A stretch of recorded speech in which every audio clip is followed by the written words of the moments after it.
كابتن محسن. مش عايزين ننسى المباراة الثانية، مش عايزين ننسى كمان في الحقيقة أن نشيد بمعلقنا الرياضي في مباراة الإسماعيلي وسموحة محمد السباع على تعليقه المتميز اللي أمتعنا كثيرا في الحقيقة. دي مباراة مصر المقاصة. ده الهدف الأول لحسين حمدي من ركلة جزاء، ودي النتيجة اللي انتهى بها الشوط الأول.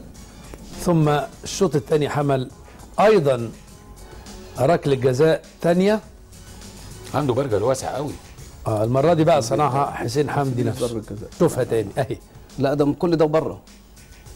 بس كده مش بره بقى. ولا بقى جوه كده يا كابتن. كده ها؟ كده بنالتي ولا مش بنالتي؟ لا دي انا لو حكم مش ضربة جزاء. كابتن محسن لا يعني عايز اقول حاجه، لعيب الكوره لازم يعرف هو واقف فين كويس، امتى اعمل فاول وامتى ما اعملوش، امتى اعمل كتف واعمل دفع وامتى ما اعملوش. طيب.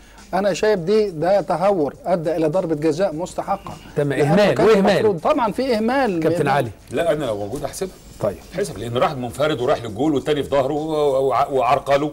او يعني حتى لو اخر نفسه واصطدم بيه اللاعب. ده الهدف الثالث في الحقيقه من اذا فؤاد سلامه. اذا فؤاد سلامه، لان فؤاد سلامه بيجيب اهداف على طول من الكره الثابته. يعني فؤاد سلامه اهداف مصر المقاصه كلها من ضربات ثابته كابتن فاروق.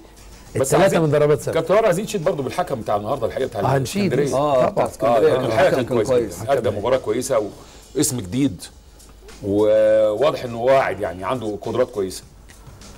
ده هدف خطأ تقريبا المدافع جابه في نفسه. ده اذا المقاصه احرزت كل الاهداف، لان احمد بكري بطريق الخطأ هو اللي احرز في مرمى.